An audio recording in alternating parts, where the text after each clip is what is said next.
أعوذ بالله من الشيطان الرجيم بسم الله الرحمن الرحيم وإذا حكمتم بين الناس أن تحكموا بالعدل إن الله نعم ما يعظكم به إن الله كان سميعا بصيرا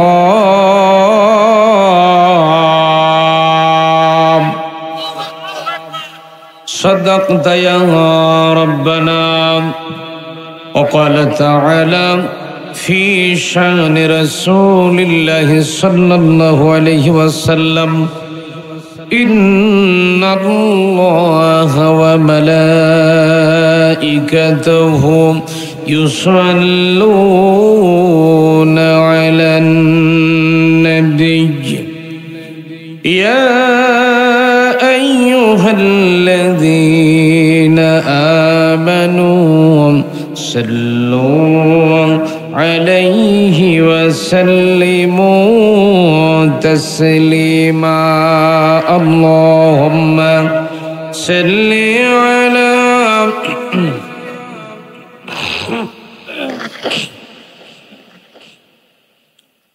وعلى آل سيدنا بلغ العلا بكماله كشف الدجى بجماله اسند جميع خصاله صلوا عليه আলহামদুলিল্লাহ। বাংলাদেশের ঐতিহ্যবাহী জেলা জয়পুরহাট জেলার সদর থানাধীন আমদই মিফতাহুল উলুম হাফিজা মাদ্রাসা এতিমখানার উদ্যোগে আমদই সরকারি প্রাথমিক বিদ্যালয় ময়দানে 2 দিন ব্যাপী বিশাল ওয়াজ মাহফিলের সুযোগ্য স্বনামধন্য সভাপতি সাহেব ওস্তাজুল আসাতিজা হানাইল নোমানিয়া কামিল মাদ্রাসার সুযোগ্য মুফাসসিরে কোরআন হযরত মাওলানা মোহাম্মদ রুহুল আমিন সাহেব বারাকাল্লাহু ফি হায়াতি বলেন আল্লাহুম্মা আমিন। পাশাপাশি সহসভাপতির দায়িত্ব পালন করছেন আলহাজ মোহাম্মদ আব্দুল ওয়াহাব খলিফা, জনাব মোহাম্মদ হাবিবুর রহমান মন্ডল সাহেব। দোয়া করছি আল্লাহ তাদের হায়াতে বারাকা দান করুক, বলুন আমিন। আজকের মাহফিলের প্রধান অতিথি আলহাজ মোহাম্মদ রফিকুল ইসলাম সাহেব, বিশেষ অতিথি জনাব মোহাম্মদ ইসামউদ্দিন সাহেব, এবং আমার পূর্বে আপনাদের সামনে অত্যন্ত জ্ঞানগর্ভ চমকপ্রদ তথ্যবহুল চমৎকার আলোচনা রেখে ধন্য করেছেন বড় ভাই মুফতি কারি মাওলানা রুহুল আমিন জয়পুরি সাহেব। দোয়া করছি আল্লাহ তাআলা আমার এই প্রিয় ভাইয়ের কণ্ঠকে সারা দুনিয়ার জন্য কবুলের মঞ্জুর করুক, বলেন আমিন। সহ আমন্ত্রিত অতিথিবৃন্দ, মঞ্চবিষ্ট ওলামা হযরত, বিভিন্ন এলাকা থেকে আগত দিনদার ইসলাম প্রিয় কোরআন প্রিয় তৌহিদ প্রিয় মুসলমান ভাই এবং বন্ধুবর, পর্দার আড়ালে বসা অত্র এলাকার সম্মানিত মা এবং বোনেরা, সকলের প্রতি রইল আমার অন্তঃস্থল থেকে হৃদয় নিংড়ানো ভক্তিপূর্ণ সালাম। আসসালামু আলাইকুম ওয়া রাহমাতুল্লাহ। শুরুতে আসার পরে একটা সালাম দিছি, ভলিউম ঠিকঠাক মতো হয়নি, আবার সেকেন্ড টাইম দিচ্ছি, ওই একই অবস্থা। একটু প্রাণ খুলে সালামের জবাব দিলে কি কষ্ট হবে? কথা কর নাকি কষ্ট হবে? যদি কষ্ট না হয় একটু প্রাণ খুলে সালামের জবাব চাচ্ছি। আসসালামু আলাইকুম ওয়া রাহমাতুল্লাহ। শুরুতেই জিজ্ঞেস করছি, জয়পুরহাটের মানুষ, আমদইয়ের মানুষ, আপনারা সকলেই কেমন আছেন? ভালো রাখার একমাত্র মালিক কে? একটু আস্তে বলেন, কে? আল্লাহর নামটা জোরে বললে বুঝে খুব কষ্ট হয় নাকি? কষ্ট হয়? আপনাকে আমাকে এখানে আসার তৌফিক দিয়েছেন কে? তো জোরে বলেন না, কে? মধ্যে ঢোকার মতো তৌফিক দিয়েছেন। সেজন্য করে সে মহান মনিবের দরবারে সকলেই মস্তক অবনত চিত্তে একযোগে মহব্বতের সাথে সকলেই পড়ছি আলহামদুলিল্লাহ। আওয়াজ দেখুন, আলহামদুলিল্লাহ, আলহামদুলিল্লাহ। লাখো কোটি দুরূদ এবং সালাম পড়ছি বিশ্ব মানবতার মুক্তির দূত, মানবতার বন্ধু মুহাম্মদুর রাসূলুল্লাহ বলেন সাল্লাল্লাহু আলাইহি সাল্লাম। সকলেই পড়ছি রব্বানা লাকাল হামদ হামদান কাসীরান তাইয়্যিবান মুবারাকান ফীহি ইয়া রাব্বি লাকাল হামদু কামা ইয়ানবাগি লিজালালি ওয়াজহিকা ওয়া আযীমি সুলতানিকা। আমরা প্রশংসা করলাম কার? একটু আস্তে কোন কার? হাঁটার সময় প্রশংসা করব কার? খাওয়ার সময় কার? চলার সময় কার? মানুষের জমির আইল ঠেলার সময় কার? কথা কয় না রে, কথা কার কার কার? মানে শয়তানের প্রশংসা করে হলো আইল কাটাই লাগবে নাকি? হ্যাঁ, মানুষের জমির আইল কাটা তো জায়েজই আছে, তাই না? আইল আপনারা জয়পুরের মানুষ কাটে না, সব আমাদের নওগাঁ রাজশাহী ওই দিকের লোক সব আইল কাটে, আপনারা ওই দলের না। তো যাই হোক, এদিকেও আইল কাটাকাটি আছে। কথা বলেন, কথা বলেন, আছে আছে আছে। এই কোরআন এসেছে এই আইল কাটা বন্ধ করার জন্য। কিসের জন্য? চিন্তা করেন আমার ভাইরা, কোরআন আমরা এমন একটা কিতাব পেয়েছি আলহামদুলিল্লাহ। এই কিতাবটা শুধুমাত্র নামাজ পড়ার কিতাব না, রোজা করার কিতাব না, হজ করার কিতাব না, জীবনের সামগ্রিক সবগুলো বিধান আল্লাহ কোরআনের মধ্যে দিয়েছে। তবে রাজনীতি ফাজনীতি কোরআনের মধ্যে নাই। না না, ও রাজনীতি দেওয়ার দরকার আছে। তো অনেকেই যে বলে হুজুর রাজনীতির ওয়াজ দেন করেন, কথা কয় না রে, কথা কয় না রে। আছে না, ওয়াজের মঞ্চে না বসতেই স্লিপ ধরা দেয়, হুজুর রাজনীতির কথা বলবো না। রাজনীতির কথা বলবো না তো তোর বাপের গল্প শোনাবো? কথা বলে না। রাজনীতির ওয়াজ কে করেছেন? কথা বলে না কে? রাজনীতির ওয়াজ কে করেছেন? আল্লাহ নিজে করেছেন রাজনীতির ওয়াজ। তাহলে আল্লাহর ওয়াজ আপনারা দিচ্ছেন ওয়াজ মাহফিল। এখন ওয়াজ মাহফিল মানে নসিহত করা, উপদেশ দেওয়া, পরামর্শ দেওয়া। এখন এই নসিহত ওয়াজ করার জন্য আমাকে এনে বলতেছেন হুজুর রাজনীতির ওয়াজ করার দরকার নেই, খালি মাটির তলের ওয়াজ, খালি মাটির তলের ওয়াজ। নাকি মাটির তলের ওয়াজ বাদ, এখন মাটির উপরের ওয়াজ করা লাগবে, ঠিক কিনা কন? মাটির তলের ওয়াজ আর আকাশের উপরের ওয়াজ সব শেষ। এখন উপরে যা হচ্ছে সব আগে বলা লাগবে। যেহেতু আল্লাহ কোরআনে বলেছেন রব্বানা আতিনা ফিদ দুনিয়া, জানেন না? রব্বানা আতিনা ফিদ দুনিয়া, আগে দুনিয়া তারপরে মাটির তলে। আগে তো দুনিয়ার কাম করা লাগবে, তারপরে তো মাটির তলের খবর, না কি করেন? আগেই মাটির তলে ঢুকে বসে থাকবেন। সামনে তো ভাইয়ের আমার, ইসলাম তাহলে কি বলতেছে? এই জিনিসগুলো, বিষয়গুলো আপনার আমার জানার দরকার আছে না নাই?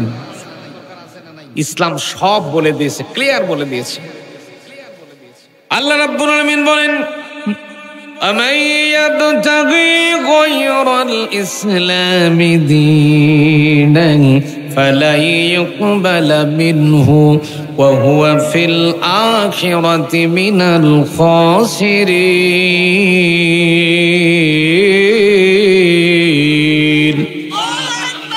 এতগুলা মানুষের আল্লাহু আকবারে যদি এটা ঝংকার মারতেন, একেবারে ওই দিকে আমদই বাজারে চলে যেত, ঝটকার মানে সব চলে আসতো। আর আপনাদের যে ভলিউম যায় যায় অবস্থা, জোরে সোরে কি আল্লাহু আকবার করলে গুনাহ টুনা হওয়ার চান্স আছে নাকি? গুনাহ হবে? আল্লাহু আকবার বলে খুশি হবেন তিনি কে? চিল্লাইয়া বলেন কে? যাই হোক, আমি কোরআনের যতবার আয়াতে কারিমে তেলাওয়াত করবো জোরে জোরে আল্লাহু আকবার বলা লাগবে। আপনারা পারবেন তো ইনশাআল্লাহ? হাত তোলেন তো, রাজি নাই কারা কারা? আমি মাঝে মাঝে এটা উল্টো পাল্টা বক্তব্য করি, তো এটা বুঝে শোনা জবাব দিন। তো পারবেন তো ইনশাল্লাহ? তো দেখে একটু কোরআনে কারিম থেকে তেলাওয়াত করে আপনাদের ভলিউম কদ্দুর যায় একটু চেক করি। আল্লাহ রাব্বুল আলামিন বলেন আমান ইয়াবতাগি গায়রাল ইসলামি দীনান ফালা ইউকবালা মিনহু ওয়া হুয়া ফিল আখিরাতি মিনাল খাসিরিন।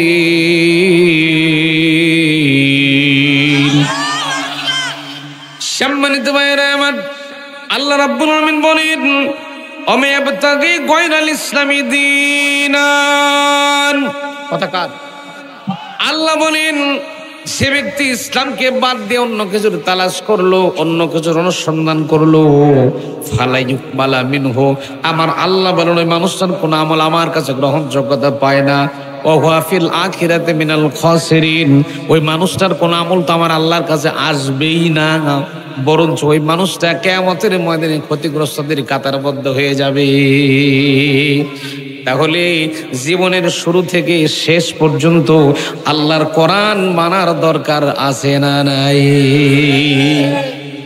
প্রিয় ভাইরা আমার, রান্নাঘর থেকে শুরু করি, মানুষ কেমন করে রান্না বান্না করবে, মানুষ কেমন করে বাথরুমে যাবে, কেমন করে গোসল করবে, কেমন করে অফিস করবে, আদালত করবে, দেশ চালাবে, রাষ্ট্র চালাবে, বঙ্গভবন, গণভবন, কেমন করে কোনটা চলবে, সবগুলি বিধান আমার আল্লাহ এই কোরআন নামক দৌলতের মধ্যে আল্লাহ দিয়েছে। কিন্তু আজকে আমাদের অনেকের এই কথাগুলো ভালো লাগে। আমার ভাই, আপনি হয়তো অনেকে রাজনীতি করেন, এখানে অনেক দলের লোক আমরা থাকতে পারি, কেউ আওয়ামী লীগ করেন, কেউ বিএনপি করেন, কেউ জাতীয় পার্টি, কেউ জাসদ, বাসদ, ৮ রশি, ৩৬৫ রশি, আরো কিছু থাকতে পারেন, গোষ্ঠী শুদ্ধ থাকেন, আমার কোনো দরকার নাই, শোনারও দরকার নাই। কিন্তু কোরআনটা আওয়ামী লীগের না, বিএনপির না, ৮ রশি, চরমনায়, ফুরফুরা কারো না, কোরআন আমাদের সবার, ঠিক কিনা? তাহলে এই কোরআনের কথা যদি আমার দলের বিরুদ্ধে যায়, তাহলে আমি কি কষ্ট পাবো? ও মিয়া ভাই, যদি কোরআনের কথা শোনার পরে আপনার দলের বিরুদ্ধে চলে যায় আর আপনি যদি কষ্ট পান, বুঝা গেছে আপনার ঈমানই নাই, ঠিক কিনা বলেন? আপনি বেঈমান। কেননা আল্লাহর কোরআনের চাইতে আপনি দলকে প্রাধান্য বেশি দিয়েছেন, ঠিক কিনা বলেন? কথা কর না কেন? আমার ওয়াজ আবার টাটকা ওয়াজ তো অনেকের আবার ভালো নাও লাগতে পারে, ঠিক কিনা? কিন্তু কোরআনের কথা শোনাই লাগবে, বলাই লাগবে, আপনাদেরকে জানাই লাগবে। কষ্ট হচ্ছে না তো? আমার প্রিয় ভাইরা, যেহেতু কোরআন মানার জন্য বিধান দিয়েছেন কে?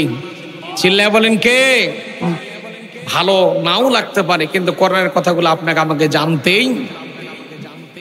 সম্মানিত ভাইরা আমার, আপনাদের আমদো এলাকার ভিতরে আল্লাহর নবী যেমন করে মদিনাতে কোরআনে কারীম তেলাওয়াত করেছিলেন, কোরআন থেকে মানুষকে দাওয়াত দিয়েছিলেন, কোরআনের দাওয়াত নবীজি ঘরে ঘরে পৌঁছে দিয়েছিলেন। সেখানে আবু জেহেল ছিল, আবু বকর ছিল গো। আবু বকরের ঈমান কিন্তু বৃদ্ধি পেয়ে গেছে, আর আবু জেহেল কিন্তু কোরআন শোনার পর শয়তানি বেড়ে গিয়েছিল। যদি আপনাদের আমদো এলাকাতে আবু বকর রাদিয়াল্লাহু তাআলার মতো কোনো মানুষ থেকে থাকে, তাহলে আজকে কোরআন শোনার পরে তার ঈমানটা মজবুত হয়ে যাবে, টাটকা হয়ে যাবে, চাঙ্গা হয়ে যাবে। আর আবু জেহেল মার্কা যদি কোনো মানুষ থেকে থাকে, তাহলে আমার আজকের এই ওয়াজ শোনার পরে কিন্তু ওর শয়তানি বাড়বে। দে বসান, বসান তো এখনো দেখেননি, শুরু হবে ইনশাআল্লাহ। আমার প্রিয় ভাইরা, তাহলে কোরআন দিয়ে আমাদের সবকিছু জানার দরকার আছে না নাই? আমি আজকে একটা সাবজেক্ট আপনাদেরকে বুঝাবো, যেহেতু আমার মুফাসসির রুহুল আমিন হুজুর একটা কথা বলেছেন যে একটা প্রাসঙ্গিক কথা দরকার আছে।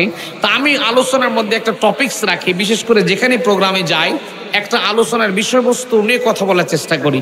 তো আজকে যদিও বা আমি অন্য বিষয়ে কথা বলার চিন্তা ভাবনা করেছিলাম, কিন্তু স্টেজে আসার পরে আপনাদের দেখে আমার মানসিকতা একটু চেঞ্জ হলো, চিন্তা করলাম আলোচনা একটু ঘুরাই দিই।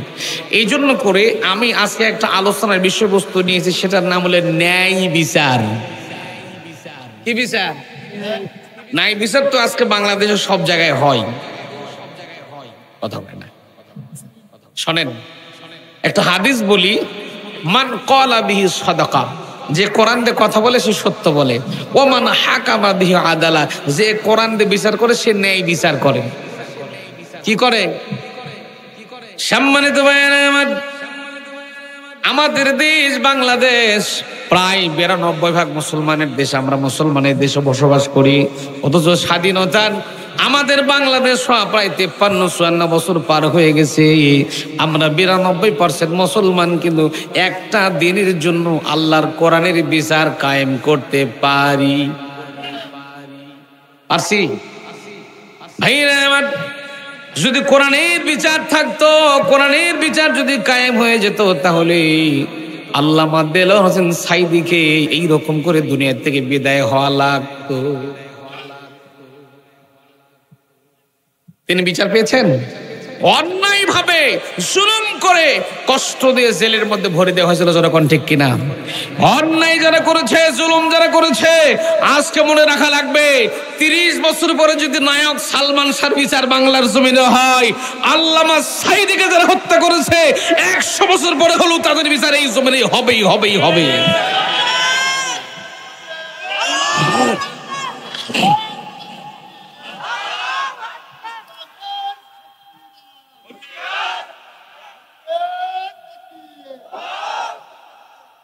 আপনাদের এটা বিশ্বাস হয়?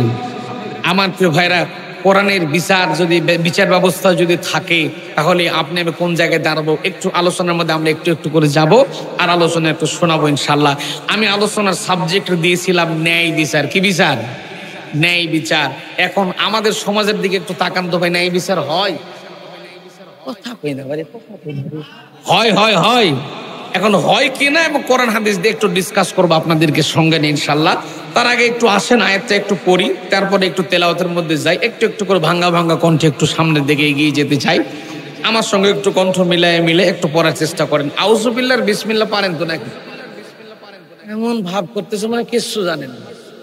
পারেন পারেন পারেন। আসেন, এর না ফ্যান লাগবে না, লাগবে না, ফ্যান দরকার নেই, এমনি ভালো আছে। প্রিয় ভাইয়ের আমার, তাহলে আসেন একটু গলাটা একটু ঝাড়ি মারেন দিকে, আমার সাথে একটু গলাটা ক্লিয়ার করেন। পড়েন আউযুবিল্লাহ বিসমিল্লাহ আমার সাথে পড়েন, আর আয়াত যারা পড়তে পারবেন পড়বেন, না পারলে শেষে গিয়ে চিৎকার দিয়ে আল্লাহু আকবার বলবেন। পড়েন আমার সাথে, আউযু বিল্লাহি মিনাশ শাইতানির রাজীম, বিসমিল্লাহির রাহমানির রহিম। وَإِذَا حَكَمْتُمْ بَيْنَ النَّاسِ أَن تَحْكُمُوا بِالْعَدْلِ إِنَّ اللَّهَ نِعِمَّا يَعِظُكُمْ بِهِ إِنَّ اللَّهَ كَانَ سَمِيعًا بَصِيرًا।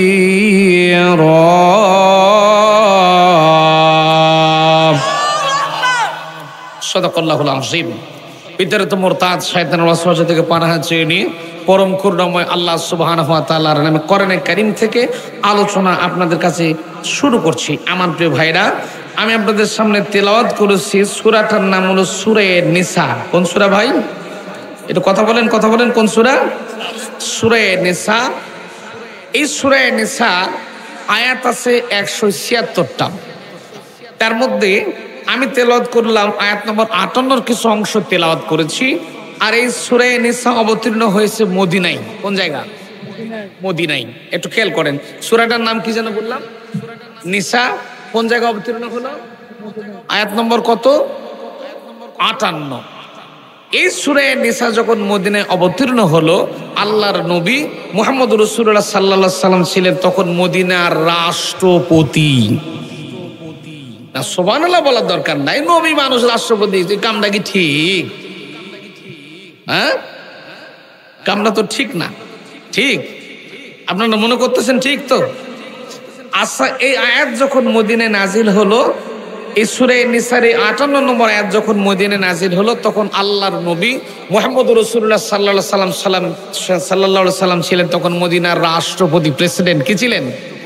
আর রাষ্ট্রপতি ছিলেন আল্লাহর নবী। এখন আল্লাহর নবী মুহাম্মদ রাসূলুল্লাহ সাল্লাল্লাহু আলাইহি সাল্লাম রাষ্ট্রপতি ছিলেন, এই কামটাকে আপনাদের দৃষ্টিতে ঠিক বলে মনে হচ্ছে? সম্মানিত ভাইয়েরা আমার, আমাদের বাংলাদেশের মানুষের চিন্তা চেতনা, চিন্তা ভাবনা হলো হুজুর মানুষ, মাওলানা মৌলভী মানুষ, এর বাড়িতে একদিন খাবো, ওর বাড়িতে একদিন খাবো, আজান দেবে, মসজিদে নামাজ পড়াবে, ওর বাড়িতে মুরগির রান খাবে, ওর বাড়িতে দই খাবে, ওর বাড়িতে মিষ্টি খাবে, ওর বাচ্চা হবে, আজান দেবে, একামত দেবে। তারপরে আমাদের বাড়ি আমরা দাওয়াত দেবো, এই বাড়ি একদিন, ওই বাড়ি একদিন, 30 দিনের 30টা চাট বানায় দেবে, ওই বাড়িতে একদিন হুজুর খাবে, ওই বাড়িতে একদিন খাবে, লম্বা লম্বা সুন্দর সুন্দর করে দেশি মুরগির রান খাবে, আর মসজিদের বারান্দায় গিয়ে লম্বা করে শীত হয়ে ভরে লুটাবে। হ্যাঁ, এরা তো হুজুরদের কাম নাকি? সম্মানিত ভাইয়েরা আমার, এগুলা মানুষের চিন্তা ভাবনা। যে দেখবেন হুজুর মানুষ, মাওলানা মানুষ, আলেম মানুষ, একটা মসজিদের খতিব মানুষ, একটা মসজিদের ইমাম মানুষ, মুয়াজ্জিন মানুষ, মসজিদের মাদ্রাসার সঙ্গে সংশ্লিষ্ট কোনো মানুষ যখন দেখবেন রাজনীতি করার জন্য যখন একটা পোস্টার টাঙ্গায় দিয়েছে একটা ইউনিয়নের চেয়ারম্যান পদে দাঁড়ানোর জন্য অথবা এমপি পদে দাঁড়ানোর জন্য, দাড়িওয়ালা টুপিওয়ালা মানুষ যখন ভোট করার জন্য যখন দাঁড়ায় গেছে, ওই চায়ের দোকানে, বাংলাদেশের সবচেয়ে বড় সংসদ ভবনের নাম হলো চায়ের দোকান, এক হাতে বিড়ি মারে আর এক হাতে চা মারে, আর সেখানে বসে বসে গল্প করে অমুক আমদয়ের অমুক মলবি এতদিন ভালোই ছিল, দেখতেছি ভোটে দাঁড়ানোর জন্য পোস্টার টাঙ্গাইছে, মানে হুজুরেরও ক্ষমতার লো আছে। এই তো নাকি সম্মানিত ভাইরা আমার, এবার আসুন লক্ষ্য করা লাগবে, ব্রেন একটু খাটান, মাথা একটু খাটান। এই সূরা নিসার আয়াত যখন মদিনায় অবতীর্ণ হয়ে গেল, মদিনায় যখন নাজিল হয়ে গেল, আল্লাহর নবী মুহাম্মদুর রাসূলুল্লাহ সাল্লাল্লাহু আলাইহি সাল্লাম ছিলেন তখন মদিনার রাষ্ট্রপতি। কি ছিলেন? জোরে কওয়া লাগবে, কি ছিলেন? ভাইরা আমার আছেন। এবার আস্তে আস্তে করে আয়াতের দিকে চলে যায়। আয়াতে কারিমের ভিতর আল্লাহ রাব্বুল আলামিন স্পষ্ট বার্তা দিলেন আমাদের জন্য, কি রকম আল্লাহ রাব্বুল আলামিন মেসেজ দিয়েছেন, আমাদের জন্য কতটুকু সতর্কতা আল্লাহ জারি রেখেছেন, খুব ভালো করে লক্ষ্য করা লাগবে। প্রিয় ভাইরা আমার, আল্লাহ রাব্বুল আলামিন বলেন, কথা শুনতেছেন? অন্যদিকে নজর দিলে হবে না, আমার দিকে তাকান। আল্লাহ বলেন ওয়াইজা হাকামতুম, ওয়া মানে এবং, ইজা মানে যখন, হাকামতুম মানে যখন তোমরা হাকিম হবে, বিচারক হবে, বিচারকের আসনে যখন বসবে, বিচারকের চেয়ারে বসবে, বাইনান নাস, মানুষের মাঝে যখন তোমরা বিচার করবে। এখানে মানুষ বলতে গিয়ে আল্লাহ শুধুমাত্র মুসলমানদেরকে বুঝিয়েছেন। কথা কন নাকি? প্রিয় ভাইরা, এখানে মানুষ বলতে আমার আল্লাহ রাব্বুল আলামিন সারা দুনিয়াতে 800 কোটির উপরে মানুষ আছে, হিন্দু, বৌদ্ধ, খ্রিস্টান, জৈন যা আছে সবগুলোকে আল্লাহ উদ্দেশ্য করে বলেছেন, যখন তোমরা মানুষের মাঝে বিচারকের চেয়ারে বসো, যখন তোমরা মানুষের মাঝে যখন বিচার করবে, বাইনান নাস যখন মানুষের মাঝে বিচার করবে, আন তাহকুমু বিল আদল, অবশ্যই তোমাদেরকে সেটা ন্যায় বিচার করাই লাগবে। কি করা লাগবে? ন্যায় বিচার করা লাগবে। এটা কি আল্লাহর আদেশ নাকি নিষেধ? আদেশ না? আদেশ যেগুলো কোরআনে কারিমে যে আয়াতগুলো আল্লাহ আদেশ করেছেন, ওই জিনিসগুলো পালন করা ফরজ। কি কথা কি বোঝা যায় ভাইরা আমার? আল্লাহ বলেন যখন তোমরা মানুষের মাঝে নাই, যখন তোমরা মানুষের মাঝে বিচার করতে বসবে, অবশ্যই তোমাদেরকে ন্যায় বিচার করা লাগবে। ইন্নাল্লাহা নি'মা ইয়াইদুকুম বিহি, নিশ্চয় এই জিনিসগুলোর জন্য তোমাদের আল্লাহ তোমাদেরকে ওয়াজ করে শুনিয়ে দিতেছে। ওয়াজ কে করতেছে? এই যে ওয়াজ মাহফিল আপনারা দিচ্ছেন, ওয়াজটা কার? ভাইরা আল্লাহ বলেন যখন তোমরা মানুষের মাঝে বিচারকের আসনে বসবে, মানে যখন তোমরা মানুষের মাঝে বিচার করতে লাগবে, তখন তোমাদেরকে অবশ্যই ন্যায় বিচার করা লাগবে। আমার প্রিয় ভাইয়েরা, আমরা বাংলাদেশের চিত্র লক্ষ্য করে দেখেছি, নিজের দলের লোক যদি হয় হাজারো অপরাধ করার পর আস্তে করে কৌশলে কায়দা করে ছেড়ে দেই, অপর দলের লোক হলে কায়দা করে জেলের মধ্যে ভরায় দেই। আছে না নাই? অথচ আল্লাহ বলেন অবশ্যই তোমাদেরকে ন্যায় বিচার করা লাগবে। প্রিয় ভাইয়েরা আমার, এই দুনিয়াতে আমরা মনে করি নামাজ পড়া ফরজ, রোজা করা ফরজ, হজ করা ফরজ, যাকাত দেওয়া ফরজ, এর বাইরে বোঝার কোনো ফরজ নাই। প্রিয় ভাইরা আমার, নামাজ যেমন ফরজ, রোজা যেমন ফরজ, হজ যেমন ফরজ, যাকাত যেমন ফরজ, ঠিক তেমন করে এই সমাজের ভিতরে, এই দেশের মধ্যে, রাষ্ট্রের ভিতরে ন্যায় বিচার, ইনসাফপূর্ণ সমাজ প্রতিষ্ঠা করাও ফরজ। কথা কি বোঝা যায় ভাইরা আমার? এই দুনিয়াতে নামাজ পড়া অত্যন্ত সহজ একটা কাজ, রোজা করা অত্যন্ত সহজ একটা কাজ, হজ করা অত্যন্ত সহজ একটা কাজ, কিন্তু এই দেশের মধ্যে, সমাজের ভিতরে ন্যায় বিচার তথা ইনসাফপূর্ণ সমাজ গঠন করা কিন্তু অনেক কঠিন কাজ। ঠিক না বলেন ভাইয়েরা আমার? ন্যায় বিচার যদি সমাজে প্রতিষ্ঠিত হয়ে যায়, ন্যায় বিচার ইনসাফপূর্ণ সমাজ যদি দুনিয়াতে প্রতিষ্ঠিত হয়ে যায়, সেখানে কোনো অন্যায় থাকবে, যখন থাকবে ভাইয়েরা আমার, এই জন্য করে ন্যায় বিচার প্রতিষ্ঠা করার দরকার আছে না নাই?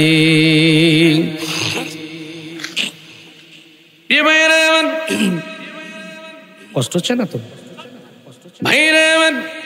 আমি কিন্তু কোরআন থেকে ওয়াজ করছি, আপনাদেরকে ওয়াজ শোনাচ্ছি।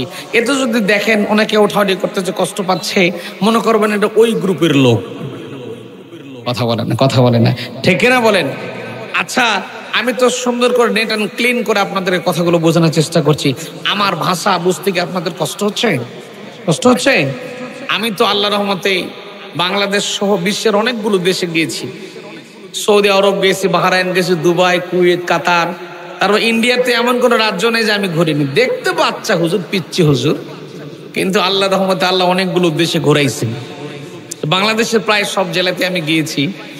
তো এক এক জেলায় গেলে এক এক রকম ভাষার মানুষ আমরা পাই।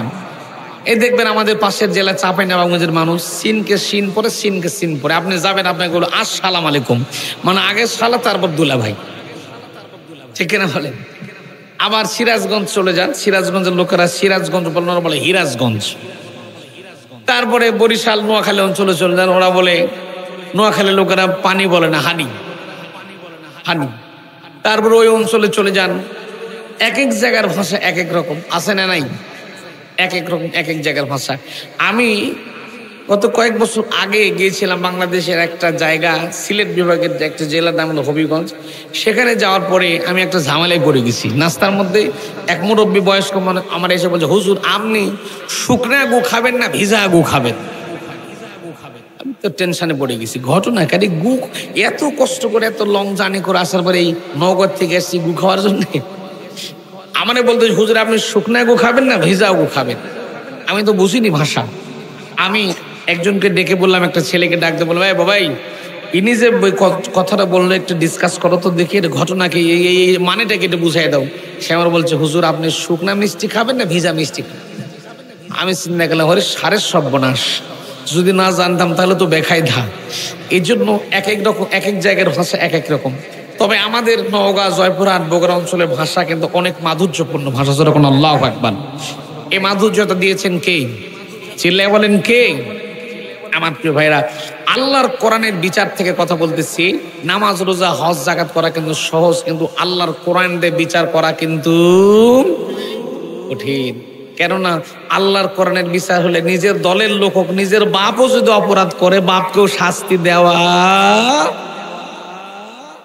সম্মানিত ভাইরা আমার, আল্লাহ রাব্বুল আলামিন বলেন, সুন্দর করে আল্লাহ রাব্বুল আলামিন বলেন, নিজের দলের লোক হোক, নিজের কাছের লোক যেই হোক না কেন, তার জন্য তোমাকে ন্যায় বিচার করা লাগবে। আমার আল্লাহ রাব্বুল আলামিন এত সুন্দর করে পরিষ্কার ভাষা আল্লাহ রাব্বুল আলামিন কোরআনে কারীমের ভিতরে জানাচ্ছেন, ওয়ালা ইয়াজরিমান্নাকুম শানাআনু কওমিন আলা আল্লা তা'দিলু ই'দিলু হুয়া আকরাবু লিত-তাকওয়া ওয়াত্তাকুল্লাহা ইন্নাল্লাহা খাবীরুম বিমা তা'মালুন।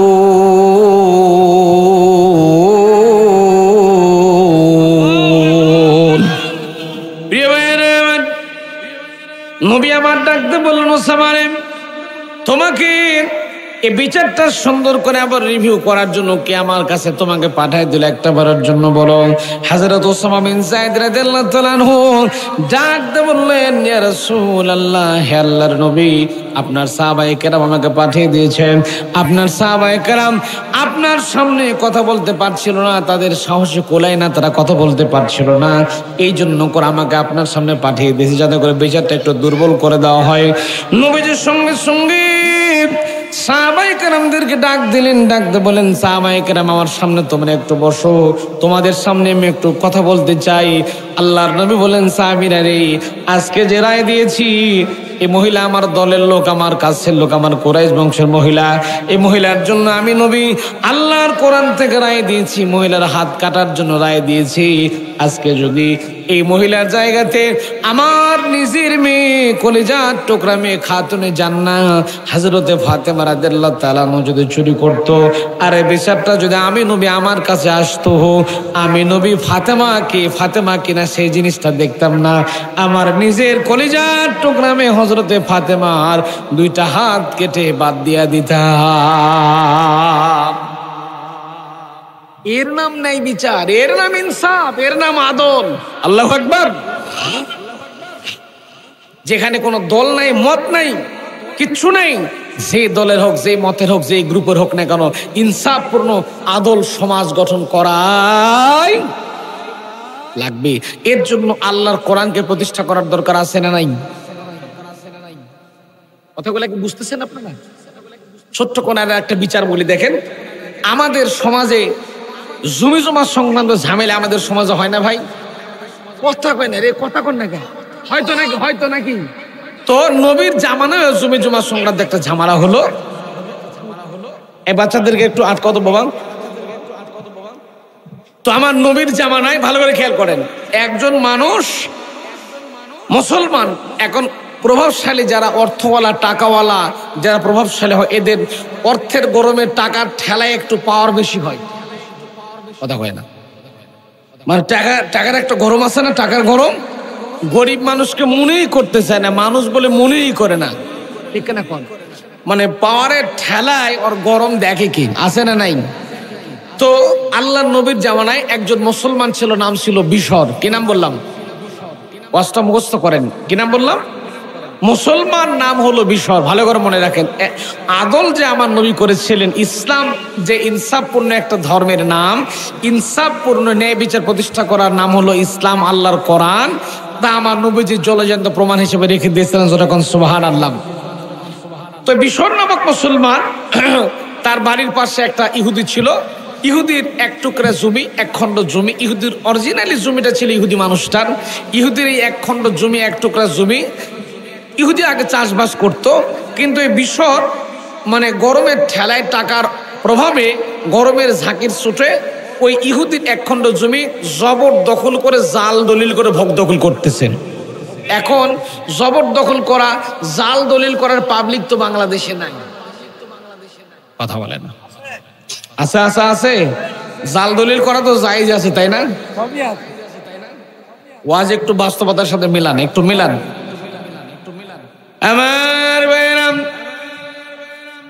এই বিশর নামক মুসলমান ইহুদির জমিটা জাল দলিল করে ভোগ দখল করছিল।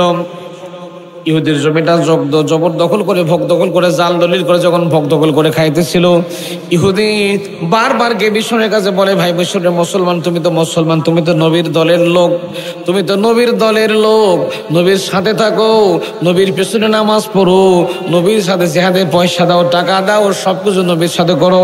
ভাই বিশর রে, তুমি তো মুসলমান, তুমি আমার জমিটা নিচ্ছ কেন? তুমি আমার জমিটা ভোগ দখল করে খাইতেছো কেন? জমিটা একটু আমাকে বের করে দাও। এখন বিশর বারবার ছাড়ে মারে, তোর কিসের জমি? যা, তোর কোনো জমি জমা নাই, কিচ্ছু পাবি না, যা তুই যাম। এরকম পাবলিক আছে না নাই? গরমের ঠেলাই, টাকার গরমে, অর্থের গরমে গরিব মানুষকে মানুষই মনে করতে চায় না। এইরকম পাবলিক কিন্তু সমাজে অহরহ দেখা যায়।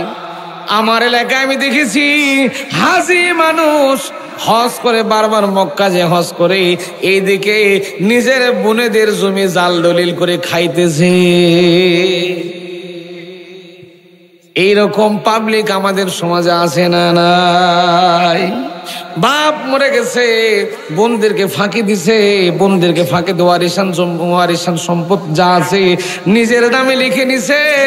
আবার এই লোক নামাজ পড়ে, হজ করে, রোজা করে, যাকাত দেয়, যখন কাবা শরীফের গিলাফ ধরে কান্দে, আল্লাহ কয় টাটকা পাজিরে ধরে রাখ, জিবরাইল রে, মরতে দেরি রে, বাটাম ফাটাতে যান দেরি না হয়।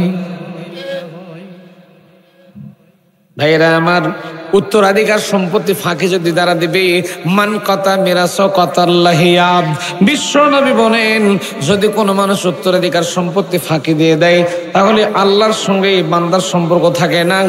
বান্দার খাতা থেকে আল্লাহ তার নামটা ডিলিট করে দেয়, বাদ দিয়ে দেয়, মুছে দিয়ে দেয়। সুতরাং সে আর সম্পর্ক রাখতে পারে না। আমার প্রিয় ভাইরা, আলোচনায় ফিরে আসি। এই বিশর নামক মুসলমান ভোগ দখল করছিল, জবরদখল করে, জাল দলিল করে জমিটা ভোগ দখল করে খাচ্ছিল। এমন সময় ইহুদি বারবার গিয়ে রিকোয়েস্ট করে, বারবার গিয়ে বলে আর বোঝাতে চাই, ভাই বিশ্বরে, তুমি তো মুসলমান, তুমি তো নবীর দলের লোক। কার দলের লোক? কথা বলা, কার দলের? কার দলের? তুমি তো নবী দলের লোক, যেহেতু আল্লাহ কোরআনে কারীমের মধ্যে সুন্দর করে বর্ণনা করছেন, ওয়ালা ইয়াজরিমান্নাকুম শানাআনু কওমিন আলা আল্লা তা'দিলু ই'দিলু হুয়া আকরাবু লিত্তাকওয়া ওয়াত্তাকুল্লাহা ইন্নাল্লাহা খাবীরুম বিমা তা'মালুন।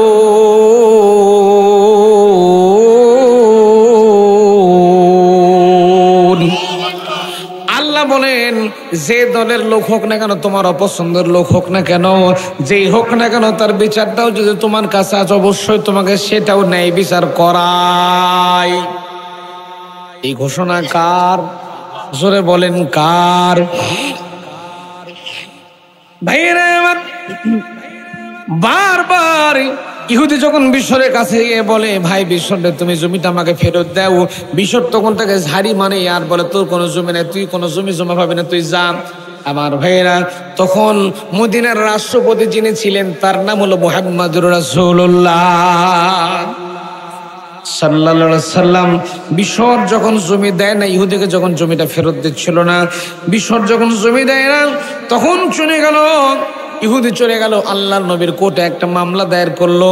আমার ভাইরা, আমাদের যখন জমি জমা সংক্রান্ত ঝামেলায় পড়ে যায়, আমরা কিন্তু চেয়ারম্যান মেম্বারের কাছে যাই, তারপরেও না হলে আমরা কিন্তু কোর্ট কাছারি আদালত পর্যন্ত যাই। ইহুদি চলে গেল আল্লাহর নবীর আদালতে গেল, বিশ্ব নবীর কোর্টে গেল, বিশ্ব নবীর আদালতে চলে গেল। আল্লাহ নবীর আদালতে যাওয়ার পরে, এবার আল্লাহ নবীর আদালতে যাওয়ার পরে বিশ্বরের বিরুদ্ধে একটা মামলা দায়ের করলো। ইহুদি মামলা দিল নবীর কোর্টে। কার কোর্টে? কথা কোয়া লাগবে, কার কোর্টে? আমার বাজানেরা, নবীর কোর্টে একটা মামলা দিল মুসলমানের বিরুদ্ধে। মুসলমান বিশ্বর নামক মুসলমানের বিরুদ্ধে নবীর কোর্টে একটা মামলা দায়ের করলো। সেখানে লিখে দিল, হে নবী, আমি আপনার মদিনার এই রাষ্ট্রের একজন নাগরিক, আমি হলাম ইহুদি একটা মানুষ, গরিব মানুষ, আমি ইহুদি মানুষ। আমার এক খণ্ড জমি আমার বাড়ির পাশে বাপ দাদার পৈতৃক সম্পত্তি, এই জমিটা আমি ভোগ দখল করে খাচ্ছিলাম, কিন্তু আপনার এই মুসলমান বিশ্বর নামক আপনার এই মুসলমান আমার জমিটা ভোগ দখল করে, জবরদখল করে, ভোগ দখল করে খাচ্ছে।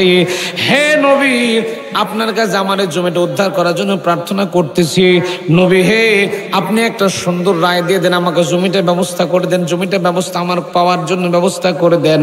আমার ভাইয়েরা, আমাদের ইউনিয়ন পরিষদে যখন জমি জমা সংক্রান্ত অথবা কোর্ট কাছারিতে যখন কোনো মামলা দায়ের করি, কোর্টের যিনি বিচারক হন, যিনি বিচারের আসনে বসেন, তিনি কিন্তু দুই পাটেকে একটা করে নোটিশ পাঠিয়ে দেন, ঠিক কিনা ভাইয়েরা আমার?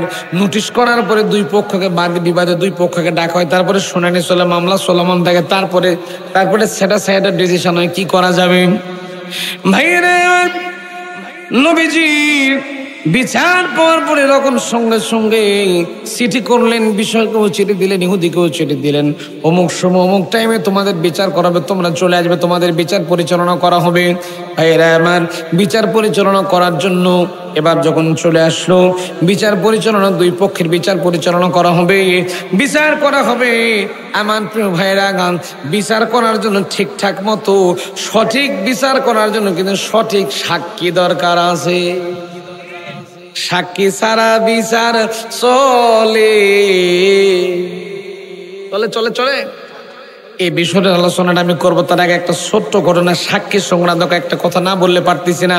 বিরক্ত হচ্ছেন না তো? হযরতে দাউদ নবীর নাম আপনারা শুনেছেন? আপনাদের আমদায়ের দাউদ ভাই না, আল্লাহর নবী দাউদ আলাইহিস সালাম, সুবহানাল্লাহ পড়েন।